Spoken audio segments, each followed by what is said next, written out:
but from inside. It started in my heart, a frigid shock, and rushed outward through my limbs and up my neck. I half expected my curly mop of brown hair to spring up electrocution style. Instead, my scalp prickled, and goosebumps popped out on my arms. Dread filled my stomach like a brick of stale fruit cake. I felt my face pale. "You all right, Charlene?" I blinked, momentarily distracted. How does she know my name? Click, click, click. Following the sound, I saw her shiny red nails tapping against plastic. My credit card. She read my name, I realized. Or maybe she just recognized my Perigard face. After all, the magazines and tabloids constantly featured my billionaire grandfather, so Max and I couldn't help but receive some residual recognition. "Wise and distinguished," my grandfather termed his own Perigard profile. Proud and pompous, many others called it. For my part, I saw no resemblance in myself, physical or otherwise, to my grandfather. Honestly, what 18-year-old girl would? "You need to sit down or something? You don't look good." The cashier's penciled eyebrows pinched together with concern, and she glanced over her shoulder, probably searching for help. Unable to find my voice, I shook my head, but my foreboding grew stronger. I had felt this before, the night Max was arrested. The party, the booze, the drugs, the fighting. I hadn't been there, but I had sensed something was not right in his world, and therefore, it had not been right in mine either. Just like now. I grabbed the credit card and turned to go. "Wait! Don't you want your things?" shrilled the cashier. I didn't pause to reply. Urgency tugged me out of the store and across the dim parking lot to my silver Lexus. I struggled to brush snow off the windshield while more of the falling white stuff bombarded me.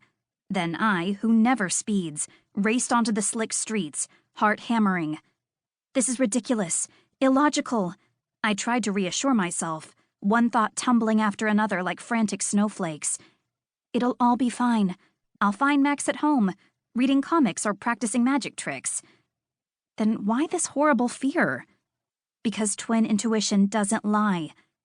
If only I could talk to Max.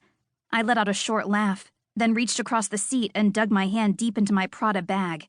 My fingers skimmed over my wallet, keys, and compact, searching blindly for my metallic green phone. At last I plucked it out and discovered 8 missed calls. 8! 2 from grandfather and 6 from Max. My stomach plummeted. Why, oh why, had I left my phone on vibrate the entire day? I hadn't stopped to think it odd that I hadn't received any calls, because I very rarely did. Unless grandfather was checking up on me, and I was always happy to miss those calls, my phone stayed conspicuously silent for a teenager. I didn't have a gaggle of girlfriends to chat with. Mostly, my phone was for emergencies. Glancing up at the road just in time to notice red taillights, I hit my brakes and narrowly avoided skidding into the van in front of me. Muttering under my breath, I glanced back at the phone. 8 missed calls, but no messages. Not reassuring. Max didn't usually call me, certainly not 6 times in a row. Something's definitely up. I punched the callback button and waited without breathing. Come on, Max, answer. When I heard his voicemail kick in, I hung up and tried again. Traffic began moving, so I eased forward. A flashing kaleidoscope of emergency lights came into sight on the side of the road.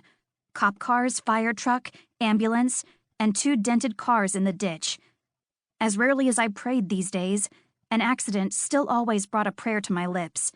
Now I added another one for Max. The falling snow thickened, visibility lessening as I left the accident behind. My eyes flew from phone to windshield, the continuous back and forth making me dizzy. I wasn't used to this whole using your cell phone while driving thing. Still no answer from Max's phone, so I tried calling home.